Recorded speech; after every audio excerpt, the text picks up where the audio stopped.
जय हिंद साथियों, ये सेशन आप सभी के लिए काफी इंपॉर्टेंट होने वाला है क्योंकि इस सेशन में हम दिखने वाले ग्रुप 2 सब ग्रुप 4 के अंतर्गत आने वाली वैकेंसीज का वेरिफिकेशन कब से होने वाला है, आपको किस तरीके से जानकारी मिलेगी कि आपका किस डेट में वेरिफिकेशन है, और जो वेरिफिकेशन हो चुके हैं एडीओ पटवारी तो उससे कितनी वेटिंग क्लियर हो सकती है, और जिनके प्रेजेंट में वेरिफिकेशन चल रहा है यानी कल से जिनका स्टार्ट हुआ है, कल आप सभी को पता होगा मार्कफेड का वेरिफिकेशन स्टार्ट हो चुका है, कल से गुरुवार तक 4 दिन तक वेरिफिकेशन है। तो इसमें कौन कौन से डॉक्यूमेंट्स की आवश्यकता है, ये सारे डाउट्स हम इस सेशन में कवर करने वाले। इस सेशन में अंत तक बने रहिए। फिर भी कोई डाउट या कोई रहे तो कमेंट बॉक्स में कमेंट कर सकते हैं। इसके अलावा जो भी साथी ना है तो प्लीज़ चैनल को सब्सक्राइब करें, वीडियो को लाइक करें, वीडियो को ज़्यादा शेयर करें। तो आइए स्टार्ट करते हैं हम अपना सेशन। सबसे पहले तो हम बात करते हैं आपको जानकारी कैसे मिलेगी। तो जानकारी आपको आपके मोबाइल नंबर पर कॉल आएगा, उससे जानकारी मिल जाएगी। आपने जो जीमेल आईडी दी होगी उस पर मेल आने वाला है तो उससे भी आपको जानकारी मिल जाएगी, यानी दोनों ही माध्यम से मिलने वाली है। अगर आपका मोबाइल नंबर बंद भी है तो मेल पर चेक करते रहिए। इसके अलावा भी आप देख सकते हैं, कैसे देख सकते हैं, जिस भी डिपार्टमेंट में आपकी मेरिट है उस डिपार्टमेंट की आप ऑफिशियल वेबसाइट चेक करके भी देख सकते हैं, ऑफिशियल वेबसाइट पर भी देख सकते हैं, ठीक है ना। जैसे कि आप सभी के काफ़ी सारे कमेंट्स आ रहे हैं हमारे मध्य प्रदेश डेयरी फेडरेशन वाले साथियों के, उनका वेरिफिकेशन कब से है। तो आप मध्य प्रदेश डेयरी फेडरेशन जैसे ही गूगल पर सर्च करेंगे तो इस तरीके का इंटरफेस आएगा। यहाँ पर लिखा है मध्य प्रदेश कर्मचारी चयन मंडल द्वारा आयोजित भर्ती परीक्षा के संबंध में। जैसे ही यहाँ पर क्लिक करेंगे तो एक आपको इस तरीके का इंटरफेस मिलेगा। यहाँ पर लिखा है दस्तावेज सत्यापन की जानकारी 30 जनवरी 2024 प्रतीक्षा सूची यानी वेटिंग लिस्ट। तो ये ग्रुप 2 सब ग्रुप 3 के अंतर्गत जो वैकेंसी आई थी उसकी वेटिंग लिस्ट वाले कैंडिडेट का वेरिफिकेशन से रिलेटेड अपडेट है। आपका जैसे ही आएगा अपडेट तो हम आपको जरूर उससे अवगत कराएंगे। इस तरीके से आप ऑफिशियल वेबसाइट पर विजिट करके भी देख सकते हैं जिस डिपार्टमेंट में आपकी वेटिंग में नाम है, ठीक है ना। अब हम बात करते हैं, जैसे कि आज वेरिफिकेशन हो रहा है, कल भी हुआ था और 2 दिन और चलना है मार्कफेड का। तो इसमें कौन कौन से डॉक्यूमेंट्स की आवश्यकता है, तो कोई सी भी वैकेंसी हो ग्रुप 2 सब ग्रुप 4 के अंतर्गत कुछ कॉमन डॉक्यूमेंट्स हैं और कुछ स्पेशल। स्पेशल मतलब जिससे आपने फॉर्म फिल किया। जैसे हम बात करें, ये तो होगा कॉमन, पहचान पत्र चाहिए, कोई सी भी आईडी, वोटर आईडी, आधार कार्ड या पैन कार्ड, मूल निवासी प्रमाण पत्र, आयु संबंधी प्रमाण पत्र यानी जिसमें डेट ऑफ बर्थ हो, 10th 12th, मान्यता प्राप्त विश्वविद्यालय से यूजी चाहिए। ये डिग्री आपकी पटवारी के लिए आवश्यकता थी तो आपको इसमें क्या चाहिए, यूजी चाहिए, ठीक है ना, जिसमें यूजी की आवश्यकता है। जाति प्रमाण पत्र SC ST OBC का लाभ लिया है तो वो सक्षम अधिकारी द्वारा। अगर आप दिव्यांग साथी हैं तो दिव्यांगता का जिला मेडिकल बोर्ड द्वारा या सक्षम अधिकारी द्वारा प्रमाण पत्र। उसके अलावा आप भूतपूर्व सैनिक हैं तो भूतपूर्व का प्रमाण पत्र, एक्स सर्विसमैन का आपका सर्टिफिकेट लगेगा। इसके अलावा अगर आपने बोनस अंक अप्लाई किया तो उसका प्रमाण पत्र। और CPCT आप सभी को पता है अभी कंपलसरी नहीं है, पटवारी के लिए था और कुछ पोस्ट के लिए और भी हो सकता है, तो उसमें ऑप्शनल है। जब परीक्षा अवधि आपकी समाप्त होने पर रहेगी 3 साल के अंदर आपको CPCT करना रहेगा। और संविदा कर्मी है तो संविदा कर्मी का प्रमाण पत्र 5 साल का। और यदि आपने आयु संबंधी कोई छूट लिया तो आयु संबंधी एज रिलैक्सेशन का प्रमाण पत्र। ये तो हो गए आपके कंपलसरी, हर एक वैकेंसी में CPCT कंपलसरी नहीं है। उसके अलावा सारे कंपलसरी जिसका आप लाभ ले रहे हैं वो डॉक्यूमेंट्स। उसके अलावा जिससे आपने फॉर्म फिल किया, जैसे कि हम पोस्ट कोड नंबर 143 की बात करें, पोस्ट कोड नंबर 143 की हम बात करें तो पोस्ट कोड नंबर 143 में यूजी चाहिए, उसके साथ साथ PGDCA चाहिए, और PGDCA के साथ साथ ये पोस्ट है आशु लिपिक की, तो इसके साथ साथ अपन को आशु लिपिक परीक्षा उत्तीर्ण भी चाहिए। तो इतनी चीज चाहिए पोस्ट कोड नंबर 143। 144 में क्या चाहिए, 144 की जो पोस्ट है वो क्षेत्र सहायक की है, तो इसमें यूजी प्लस PGDCA या आपका DCA में भी काम चल जाएगा, ठीक है। तो ये आपकी क्वालिफिकेशंस 144 पोस्ट कोड की, 143 की, और जो कॉमन वाले डॉक्यूमेंट्स बताए वो हर एक पोस्ट कोड के लिए है, वो तो लेकर जाना ही है। उसमें एक और ऐड कर सकते हैं किसी किसी डिपार्टमेंट ने, जैसे कि हम बात करें ADO ने इसके साथ साथ जीवित रोजगार पंजीयन भी मांगा था। यहाँ पर आप देखेंगे रोजगार कार्यालय में जीवित पंजीयन प्रमाण पत्र, कोई सा डिपार्टमेंट जीवित पंजीयन प्रमाण पत्र मांग सकता है रोजगार का, तो वो भी इसमें ऐड ऑन कर लेना है, ठीक है ना। तो ये डॉक्यूमेंट्स हैं, इनके 2-2 सेट स्वप्रमाणित बना लीजिए। इसके अलावा मेन आपके जो मूल दस्तावेज हैं उनसे वहाँ मिलान किया जाएगा जब वेरिफिकेशन होगा। वेरिफिकेशन के लिए कैसे पता करेंगे, आपके लिए कॉल ईमेल आएगा। इसके अलावा आपकी ऑफिशियल वेबसाइट पर भी देख सकते हैं, पर कुछ ऑफिशियल वेबसाइट पर अपडेट नहीं हो रहा, ऑफलाइन ही डॉक्यूमेंट वेरिफिकेशन चल रहा है, तो आप मेल और कॉल के माध्यम से आपको जानकारी मिल जाएगी। जितनी पोस्ट की मुझे जानकारी मिलती जा रही, मैं तो आपको बताता जा रहा हूँ जैसे मार्कफेड का चल रहा है, पर आप सभी का वेरिफिकेशन एक हफ्ते के अंदर होने वाला है। जितने भी आप साथी हैं जिस भी पोस्ट कोड के हैं, तो आप सभी बस हमारे साथ बने रहें, चैनल को सब्सक्राइब कर लें, वीडियो को लाइक कर लें, जिससे जैसे ही अपडेट आए हम आप तक पहुंचा दें। मार्कफेड का आज वेरिफिकेशन होना है, कल भी हुआ था और गुरुवार तक चलना है, 4 दिन होना है वेरिफिकेशन। तो आप सभी, भोपाल में इसका मुख्यालय है, वहीं पर इसका वेरिफिकेशन होता है। एक बार मैं भी करा चुका, मेरा भी हुआ था, तो बहुत आराम से हो जाएगा आपका वेरिफिकेशन। अब हम बात कर रहे हैं बेटिंग वाले कैंडिडेट्स की। बेटिंग कितने तक क्लियर होगी, जैसे कि एडीओ और आपका पटवारी का वेरिफिकेशन हो गया, और एडीओ का था 24-25 को। इन दोनों के वेरिफिकेशन से काफ़ी सारे कैंडिडेट के सवाल आ रहे हैं कि सर वेरिफिकेशन तो हो गए हैं, बहुत सारे कैंडिडेट रिजेक्ट भी हुए हैं, तो हमारी बेटिंग क्लियर हो जाएगी क्या? तो बेटिंग क्लियर होने के लिए आपकी कौन से वाले कैंडिडेट रिजेक्ट हुए उसके ऊपर निर्भर करता है। मोस्टली जो कैंडिडेट रिजेक्ट हुए इन दोनों में, इन दोनों की लगभग 1520 के आसपास तो इन दोनों की ही संविदा कर्मी की पोस्ट होंगी। ठीक है, और भी अदर पोस्ट कोड में भी हैं, पर इन दोनों में ही लगभग 1520 पोस्ट और थोड़ी ऊपर नीचे हो सकती हैं।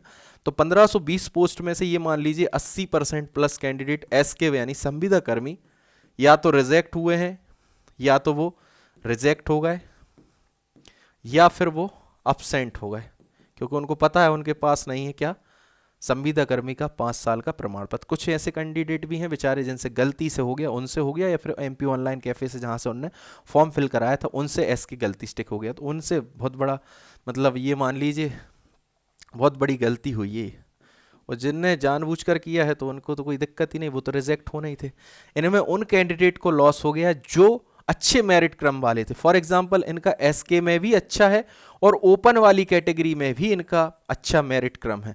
जिनका भी ओपन वाली अच्छा मेरिट क्रम है उनका तो वहाँ आसानी से सिलेक्शन हो जाता, पर एसके की वजह से अभी तो रिजेक्ट कर दिया। अब आगे क्या विभाग इस पर प्रतिक्रिया देता है, एसके वालों को ओपन में डालता है? वैसे तो ऐसा नियम है, जिस भी चीज़ का आपने लाभ लिया उसका प्रमाण पत्र आप प्रस्तुत नहीं कर पाते हैं तो आपको आपकी कैटेगरी के ओपन में डाल दिया जाता है। जैसे मैंने एग्जाम्पल दिया कि भाई गेस्ट फैकल्टी से टीचर में हुआ था, जिनने गेस्ट से फॉर्म फिल कर दिया और वो गेस्ट का उनका प्रमाण पत्र नहीं था 3 सत्र का या 200 दिवस का, तो उनको गेस्ट से हटा करके नॉन गेस्ट की ओपन लिस्ट में डाल दिया। वहां अगर सिलेक्शन हो रहा है, उनका मेरिट क्रम में अच्छा स्थान है, तो उनका वहां सिलेक्शन हो जाएगा। ऐसा ही यहां भी होना चाहिए, बाकी डिपार्टमेंट के ऊपर निर्भर करेगा, क्योंकि उनके पास सिर्फ और सिर्फ एसके की ही मेरिट क्रम दिखाई दे रही, रैंक सिर्फ इसी की दिखाई दे रही है, ओपन की नहीं दिखाई दे रही है। बाकी जो भी आगे चलकर होगा हम आप तक अपडेट कराएंगे। तो इनमें से एस के ही 80% या तो रिजेक्ट हुए या फिर वो अपसेंट हुए हैं, तो 80% इनकी सीट डायरेक्ट ही बेटिंग क्लियर हो जाएगी, लगभग संविदा कर्मी की। पर फिर से वही समस्या आएगी हमारे संविदा कर्मी साथियों के लिए, क्योंकि जो अभी एसके में 1520 थे उसमें से 80% तो ऐसे थे जो एसके थे ही नहीं, गलती से टिक हो गया, या फिर किसी ने जानबूझकर, वैसे कोई जानबूझकर तो करेगा नहीं, गलती से ही टिक हुआ है। तो 1520 में से 80% ऐसे थे जो गलती से टिक कर दिए थे एसके। ऐसे ही आने वाली जो बेटिंग होगी आपकी 80% पर, जो 100% बेटिंग बनेगी उसमें फिर 80% ऐसे ही कैंडिडेट होंगे जिनसे गलती से एसके टिक हो गया। तो फर्स्ट वेटिंग जो आपकी फर्स्ट काउंसलिंग हो रही, सेकंड काउंसलिंग में भी संविदा कर्मियों के लिए बहुत कम पोस्ट मिलने वाली हैं। जैसे 15 से 20% आपके संविदा कर्मी इस वाली फर्स्ट काउंसलिंग में हो जाएंगे और इतने ही सेकंड काउंसलिंग में होंगे, 15 से 20%। ज़्यादा से ज़्यादा आप ये मान लीजिए अगली वाली लिस्ट में 20 से 25% सेकंड काउंसलिंग में, यानी कि लगभग 60% सीट फिर भी खाली रह जाएंगी संविदा कर्मी की, अगर सेकंड काउंसलिंग से थर्ड काउंसलिंग नहीं हुई। जैसा कि आपके ऑफिशियल जो आपका रूल बुक आया था उसमें स्पष्ट लिखा है फर्स्ट काउंसलिंग से बचे हुए रिक्त पद सेकंड काउंसलिंग से भरे जाएंगे, पर सेकंड काउंसलिंग में यहां 60% से ज्यादा पद खाली रह जाएंगे संविदा कर्मियों के, क्योंकि गलती से एसके टिक हुआ है और गलती से एसके टिक होने से अभी वो वेरिफिकेशन में जा रहा है और रिजेक्ट होंगे। अभी 80% हो गए, फिर से 80% होंगे 100% में। इस प्रकार लगभग आप ये मान लीजिए 60% से भी ज्यादा एसके यानी संविदा कर्मी की सीट खाली रह जाएंगी सेकंड काउंसलिंग के बाद। अब ये क्या होगा, विभाग क्या इस पर एक्शन लेता है, ये आगे चलकर समझ में आएगा। वैसे इसके लिए थर्ड और फोर्थ काउंसलिंग होना चाहिए, तब तक काउंसलिंग होना चाहिए जब तक कि संविदा कर्मी की 100% सीट संविदा कर्मी को ना मिल जाए, ऐसा मेरा मत है। बाकी अब जो भी गवर्नमेंट डिसीजन ले तो ये तो हो गया जो ज्यादा से ज्यादा रिजेक्ट हो रहे थे, जो काफी सारी क्वेरीज आ रही थी कि सर इस डिस्ट्रिक्ट में 100 रिजेक्ट हो गए, इस डिस्ट्रिक्ट में 50 हो गए। तो मैंने भी देखा है कई डिस्ट्रिक्ट में 50% से लेकर 70% कैंडिडेट या तो रिजेक्ट हुए या फिर अनुपस्थित रहे।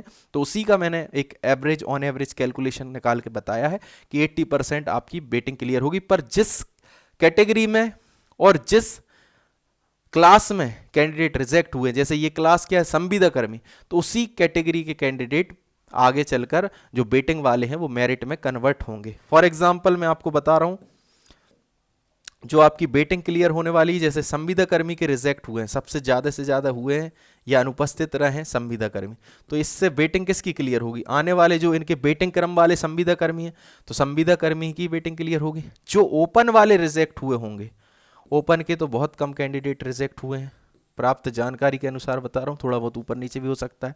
तो ओपन वाले जो रिजेक्ट हुए हैं, फॉर एग्जांपल मैं एक बात कर रहा हूँ, मैं ओबीसी नील ओपन का अभ्यर्थी हूँ, फॉर एग्जांपल ओबीसी नील ओपन मतलब मैं मेल हूँ ओबीसी का। तो जिस डिस्ट्रिक्ट में मेरी, फॉर एग्जांपल मेरी एक डिस्ट्रिक्ट भोपाल में, एग्जांपल बता रहा हूँ, मेरी 10 वेटिंग है और भोपाल में ओबीसी के ही कैंडिडेट, ओबीसी नील ओपन के ही कैंडिडेट 10 रिजेक्ट हो गए, 10 कैंडिडेट भोपाल में रिजेक्ट हो गए और मेरी भी ओबीसी नील ओपन में 10 वेटिंग थी, तो मेरा चांस बनेगा। आई होप इस चीज से आप क्लियर हो गई होगी आपके कि आपका कितना चांस बन रहा है वेटिंग क्लियर होने का। पहले भी मैं आपको बता चुका हूं प्रीवियस सेशन में कि आपकी वेटिंग निर्भर करेगी आपकी कैटेगरी, आपकी क्लास, ठीक है ना, इन सारी चीजों के ऊपर आपकी वेटिंग निर्भर करेगी। वैकेंसी के ऊपर निर्भर करेगी, क्योंकि आपकी जो वेटिंग दिखाई दे रही वो डिस्ट्रिक्ट में दिखाई दे रही, आपकी कैटेगरी में दिखाई दे रही। तो आपकी वेटिंग कैसे क्लियर होगी? जब आपकी ही डिस्ट्रिक्ट में, आपके ही कैटेगरी में, मतलब जिसमें आपकी वेटिंग दिखा रही, इसलिए मैं आपका बोल रहा हूं, तो आपकी जिस डिस्ट्रिक्ट में वेटिंग दिखाई दे रही, आपकी कैटेगरी में दिखाई दे रही, तो उतने ही कैंडिडेट, फॉर एग्जांपल मेरी फर्स्ट वेटिंग है, तो फर्स्ट वेटिंग तब क्लियर होगी जब मेरिट में जो कैंडिडेट आपकी कैटेगरी का है और आपके ही डिस्ट्रिक्ट का है वो वेरिफिकेशन में रिजेक्ट हो जाता है या अनुपस्थित हो जाता है, तब आपकी फर्स्ट वेटिंग क्लियर हो जाएगी। ये मैं प्रीवियस सेशन में भी बता चुका हूं, तो इसलिए मैं बता रहा हूं, एसके वाले कैंडिडेट ज्यादा से ज्यादा रिजेक्ट हुए, इसलिए एसके की ही वेटिंग फिर से क्लियर होगी। उसमें भी फिर से 80% नॉन एस के होंगे, यानी संविदा कर्मी नहीं होंगे, गैर संविदा कर्मी होंगे, फिर से वो 20% के आसपास फिल होगी और फिर से खाली रह जाएगी। अब आगे चल के अब विभाग जो तय करेगा, हम उसके बारे में क्या ही बोलें।